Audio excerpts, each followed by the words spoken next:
India will be playing the Davis Cup qualifiers against Denmark here at the Delhi Gymkhana Club. Hello and welcome to News 9.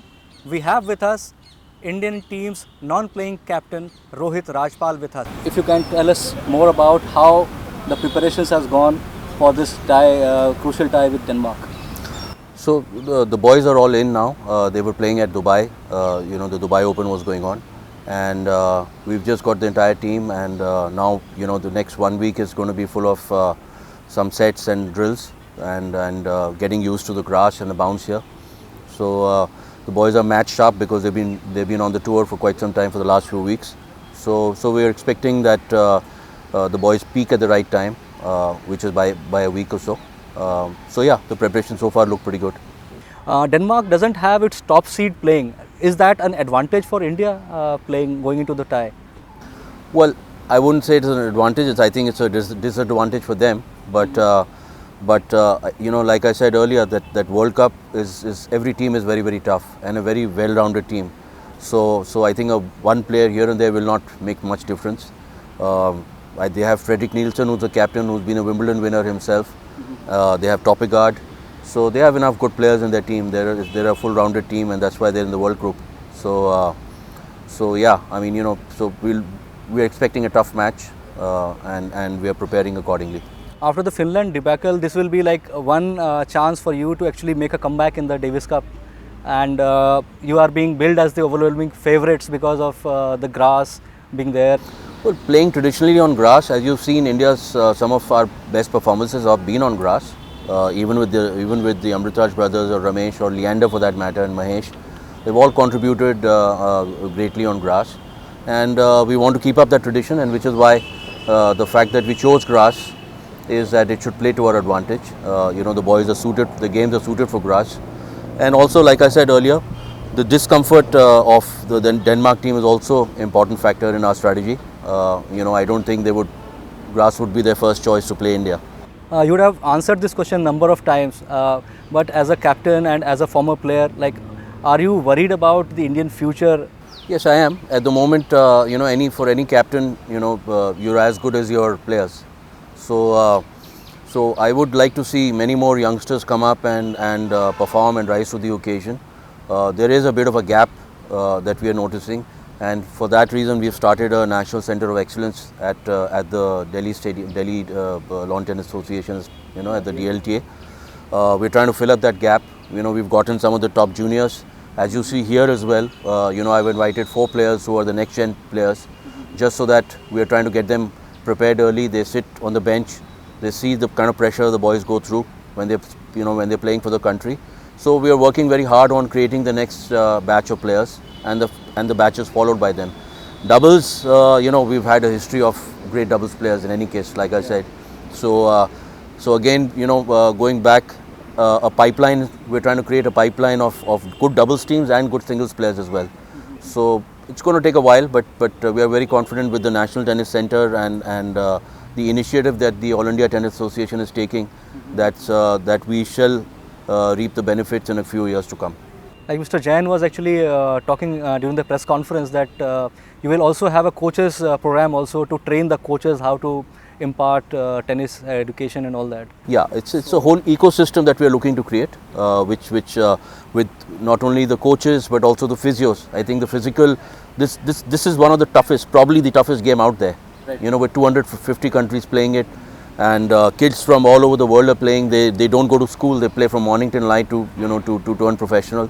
Right. And there's because of the money and the fame that this game brings.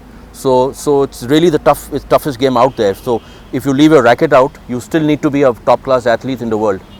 Mm-hmm. If you see a top 100 guy in tennis, I'm sure he's going to be a top athlete in the world. So really, both ways, what you do with the racket and what you need to do with your body are two different things that need to be world class here. Mm-hmm. So that's what then you get to a top 100 player. So it's not easy, and so that's the kind of pipeline and that's the kind of people that we are involving to be able to create that that ecosystem to be able to deliver those kind of players on a regular basis. Right. And that's what we're working on immediately now. At one point of time in history, if I go back in history, you had the Jishan Alis of the world, Asif Ismails of the world, Leander Paes, and all these guys who were coming up with such quality.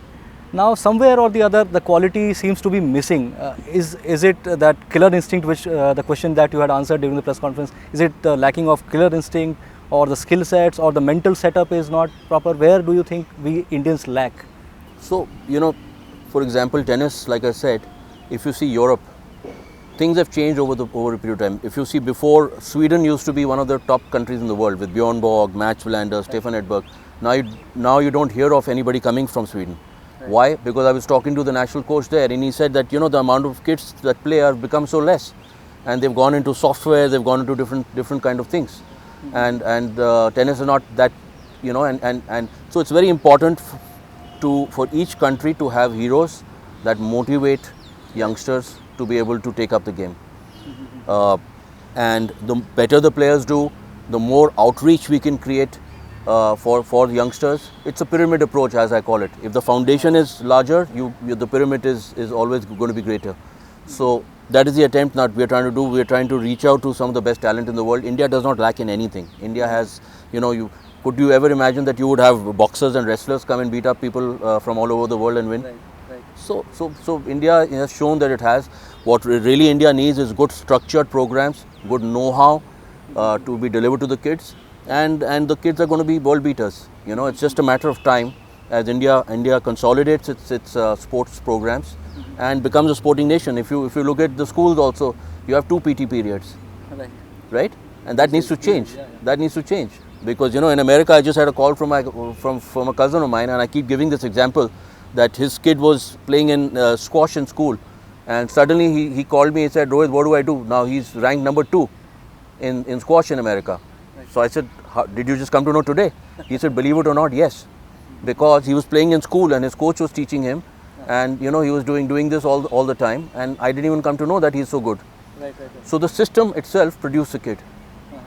As a result, that's how you call a sporting nation. Just doing 2 periods of doing just your hands going up and down, it's not a sporting nation. You need kids out to go and play on the field. You need to pick games, you need to pick them early, they need to decide early, the parents need to promote them in the right way, the schools and the teachers really need to promote sport. They need to have a change of mindset, right. And all that ecosystem has to come in the country for India to become a sporting nation, and that is coming slowly.